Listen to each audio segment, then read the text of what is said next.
Iran Israel উত্তেজনা বিশ্বকে নতুন করে ভাবিয়ে তুলেছে। এমনিতেই ইউক্রেন রাশিয়া যুদ্ধ বিশ্ব অর্থনীতিতে বড় প্রভাব ফেলেছে। তার উপর ইরান ইসরায়েল যুদ্ধ বেঁধে গেলে আরেকটি সংকটে পড়বে বিশ্ব।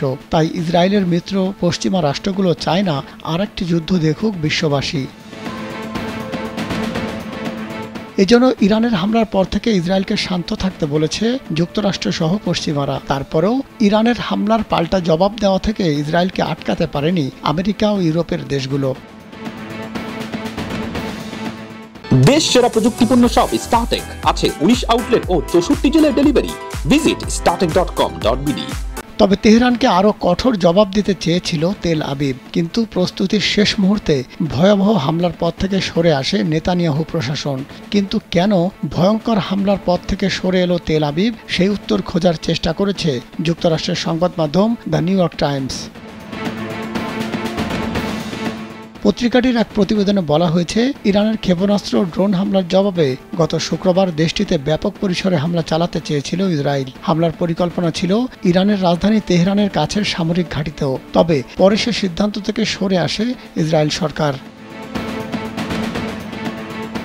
ইসরায়েলের 3 কর্মকর্তার বরাতে এ তথ্য জানিয়েছে পত্রিকাটি। প্রতিবেদনে বলা হয়েছে, যুক্তরাষ্ট্র সহ বিভিন্ন মিত্র দেশের কূটনৈতিক চাপে ইরানে বড় ধরনের হামলার সিদ্ধান্ত বাতিল করে ইসরায়েল।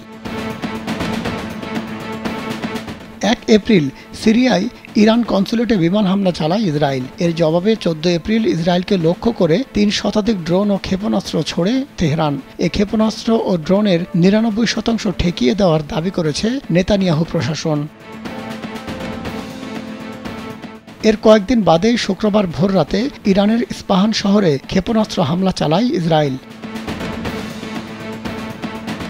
ইসরায়েলি কর্মকর্তাদের সূত্রে প্রতিবেদনে উল্লেখ করা হয়েছে, মধ্যপ্রাচ্যে বড় পরিসরে যুদ্ধ ছড়িয়ে পড়ুক তা চায়নি ইসরায়েলের পশ্চিমা মিত্ররা। নিউ ইয়র্ক টাইমসের প্রতিবেদনে বলা হয়েছে, ইসরায়েল ওই হামলা চালালে তেহরানের পক্ষে তা প্রতিহত করা কঠিন ছিল। ফলে দেশটির পক্ষ থেকে শক্তিশালী পাল্টা হামলা চালানোর ঝুঁকি বাড়ত। যুক্তরাষ্ট্রের প্রেসিডেন্ট জো বাইডেনের পাশাপাশি যুক্তরাজ্য ও জার্মানির পররাষ্ট্রমন্ত্রীরাও নেতানিয়াহুকে হামলা না করতে অনুরোধ জানিয়েছিলেন। এর জেরেই নিজের পরিকল্পনা বাতিল করেন নেতানিয়াহু। ইসরায়েল ও পশ্চিমা কর্মকর্তারা নিউ ইয়র্ক টাইমসকে জানিয়েছেন, ইসরায়েল প্রাথমিকভাবে 15 এপ্রিল ইরানে হামলা চালাতে চেয়েছিল। এর জেরে লেবাননের সশস্ত্র গোষ্ঠী হিজবুল্লাহ উত্তর ইসরায়েলে উল্লেখযোগ্য পরিমাণে হামলা বাড়াতে পারে এমন শঙ্কায় পরে ওই সিদ্ধান্ত বাতিল করা হয়। মাহমুদ সোহেল, কালবেলা।